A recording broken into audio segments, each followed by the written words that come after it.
नमस्कार, जय शिवराय मित्रांनो स्वागत आहे तुमचं नवीन व्हिडिओ नवीन अपडेटमध्ये। मित्रांनो, आपल्या या चॅनलच्या माध्यमातून आपण अतिवृष्टी अनुदान असेल, रब्बी अनुदान असेल, पीक विमा असेल, त्याच्यानंतर PM किसान असेल, नमो किसान असेल, त्याच्यानंतर लाडकी बहीण योजना असेल, महाडीबीटीच्या ज्या काही योजना आहेत त्या योजना असतील, या सर्व योजनांची माहिती या चॅनलवरती आपण वेळोवेळी घेत असतो।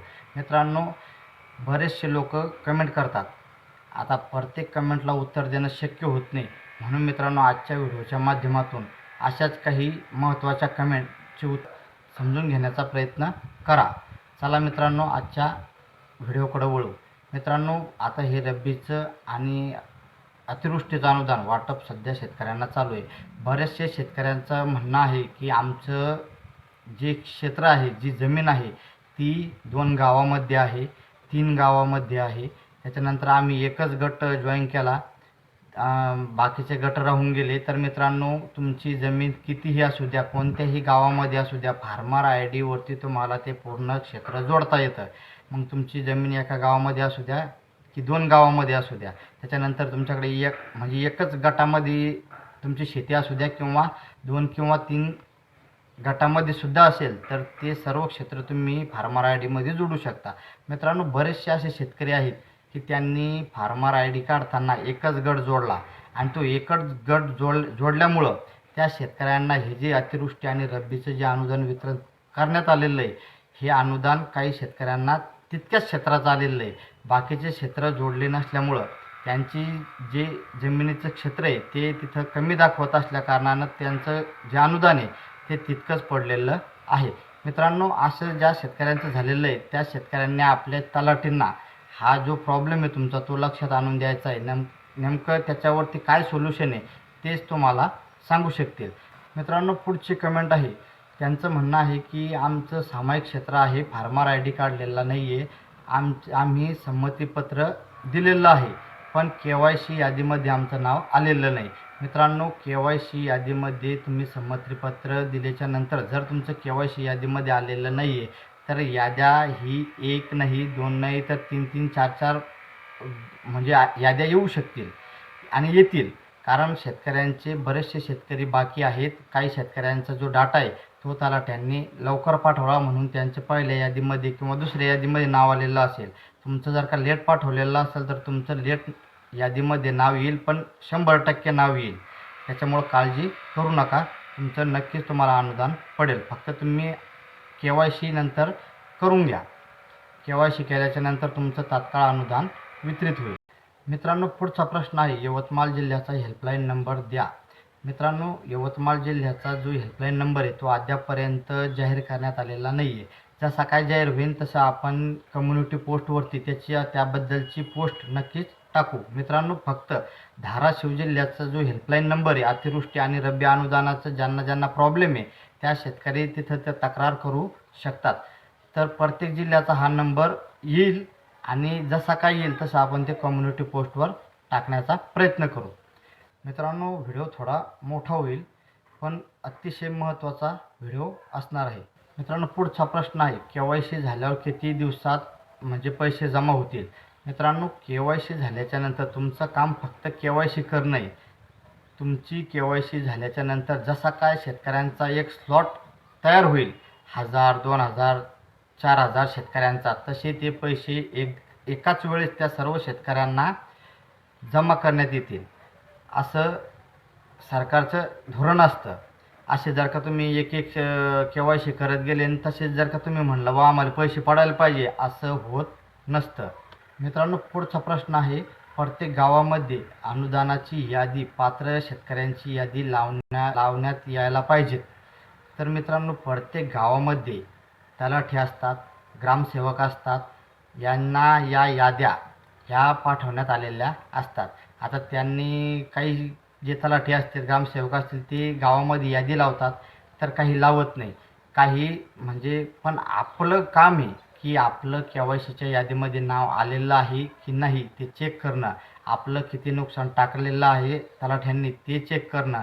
नेमका आपण त्याच्यासाठी जे काही संमतीपत्र असेल, काय जे अटी शर्ती असतील त्या आपण पूर्ण केलेल्या आहे की नाही याबद्दल म्हणजे माहिती घेऊन आपण त्याबद्दलची पूर्तता करणं गरजेचे असते। प्रत्येक तलाठ्याकडे या याद्या आलेल्या असतात. तुम्ही त्यांच्याशी संपर्क करून त्या याद्या मिळवू शकता. मित्रांनो, पुढचा हा प्रश्न अतिशय महत्त्वाचा प्रश्न आहे. कारण या शेतकऱ्याचं म्हणणं आहे, आम्हाला रब्बी अनुदान आलं पण अतिवृष्टी अनुदान आलेलं नाही. मित्रांनो, अतिवृष्टी मुळात हा प्रश्नच चुकीचा आहे. कारण यांना रब्बी अनुदान येऊ शकत नाही. मित्रांनो, ज्या शेतकऱ्यांना अतिवृष्टी अनुदान आलेलं आहे त्याच शेतकऱ्यांना रब्बीचं अनुदान येणार आहे.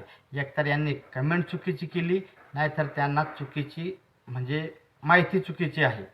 कारण ज्या शेतकऱ्यांना अतिवृष्टी अनुदान मिळालं त्याच शेतकऱ्यांना हे रब्बीचं अनुदान मिळणार आहे आणि त्याच शेतकऱ्यांना मिळत आहे. त्यानंतरचा प्रश्न आहे मित्रांनो, अतिवृष्टी अनुदान आले पण रब्बी अनुदान जमा झाले नाही. मित्रांनो, जर तुम्हाला अतिवृष्टी अनुदान मिळाले तर तुम्हाला 100% रब्बीचं अनुदान मिळणार आहे. पुढचा प्रश्न आहे, थोडा मोठा आहे पण समजून घेऊ. सामायिक खाते आहे, सर्वांचे फार्मर ID अप्रूव्ह आहे, तसेच अर्ज देतेवेळी सगळ्या सामायिक खातेदाराचे संमतीपत्र जोडलेले आहे, तरी पण KYC यादीत नाव नाही आणि मदतही भेटली नाही. तलाठी म्हणत आहे की त्याने अपलोड केलेल्या यादीमध्ये नाव दिसत आहे पण पैसे येऊन जातील. कृपया मार्गदर्शन करा. मित्रांनो, जर तुमचं KYC यादीमध्ये नाव नसेल आलं तर पुढच्या यादीमध्ये तुमचं नाव येईल आणि पुढच्या यादीमध्ये जर का नाही आलं तर त्याच्या पुढच्या यादीमध्ये येईल. कारण अशा म्हणजे तलाठ्यांनी ज्या पद्धतीनं वरती याद्या पाठवलेल्या आहेत त्या पद्धतीनं हे KYCमध्ये नाव येत आहे. आणि जर का तलाठी म्हणत आहेत की तुमचं अनुदान येऊन जाईल तर 100% तुमचं अनुदान येऊन जाईल. त्याच्याबद्दल कोणतीही काळजी करायचं काम नाही. मित्रांनो, यानंतरचा खूप महत्त्वाचा प्रश्न आहे तो म्हणजे पात्र लाभार्थीची यादी कुठे पाहायला मिळेल. मुख्य सचिवांची बैठक झाली, त्या बैठकीमध्ये असे स्पष्ट निर्देश देण्यात आलेले आहेत प्रशासनाला की ज्या जिल्ह्याच्या शेतकऱ्यांना जितके पैसे वितरण करण्यात आलेले आहे त्याबद्दलचा पूर्ण डाटा, ज्या शेतकऱ्यांना पैसे जमा झालेले आहेत त्या सर्व शेतकऱ्यांचा डाटा आणि ज्या शेतकऱ्यांच्या KYC पेंडिंग आहेत म्हणजे KYC करायचे बाकी आहेत त्या देखील शेतकऱ्यांचा संपूर्ण डाटा हा जिल्ह्याचे जे पोर्टल आहे, ज्या जिल्ह्याचे जे पोर्टल असतं त्या पोर्टलवरती या सर्व याद्या अपलोड करण्यात येणार आहेत आणि बऱ्याचशा जिल्ह्याच्या याद्या अपलोड देखील करण्यात आलेल्या आहेत. म्हणजे यवतमाळ असेल, बुलढाणा असेल, त्याच्यानंतर या जिल्ह्याच्या याद्या देखील अपलोड करण्यात आलेल्या आहेत. तर मित्रांनो, तिथे तुम्ही जिल्ह्याच्या पोर्टलवरती जाऊन याबद्दलच्या म्हणजे ह्या याद्या बघू शकता. मित्रांनो, त्यानंतरचा प्रश्न आहे, KYC झाले आहे, फार्मर ID पेंडिंग दाखवत आहे, तर आमचं सामायिक क्षेत्र आहे. जर तुमचं सामायिक क्षेत्र असेल आणि तुम्ही जर का KYC केलेली असेल तर तुम्हाला नक्कीच अनुदान येणार आहे. पेंडिंग म्हणतो फार्मर ID जरी तुमचा पेंडिंग दाखवत असलं तरीही फार्मर KYC तर तुम्ही केलेलीच आहे ना. KYC एकतर फार्मर ID असणं गरजेचं असतं. जर का फार्मर ID नसेल तर तुम्हाला KYC करणं गरजेचं असतं आणि तुम्ही ती KYC केलेली आहे त्याच्यामुळं तुम्हाला ते पैसे 100% येणार आहे. मित्रांनो, पुढची कमेंट आहे ती आहे परमेश्वर जवळे या शेतकऱ्यांची. त्यांचं म्हणणं आहे की आमच्या गावातील ग्रामपंचायत ऑपरेटरना काहींना जास्त आणि काहींना कमी रक्कम अनुदान म्हणून टाकलेली आहे. तर परमेश्वर दादा, हे जे अनुदान टाकण्याचे जे काम असतं हे जिल्हा पातळीवरती होत असतं आणि तलाठ्याच्या माध्यमातून हा डाटा वरती पाठवण्यात येत असतो. त्याच्यामध्ये म्हणजे गावातील ऑपरेटरचा काहीही रोल नाही आहे. आपण थोडं प्रशासन समजून घेण्याचा प्रयत्न करा. आपण जे शेतकरी आहेत हे खूप अडाणी राहून आताच्या याच्यामध्ये चालणार नाही. त्याच्यामुळं थोडा ॲडव्हान्स बना आणि ती काळाची गरज आहे.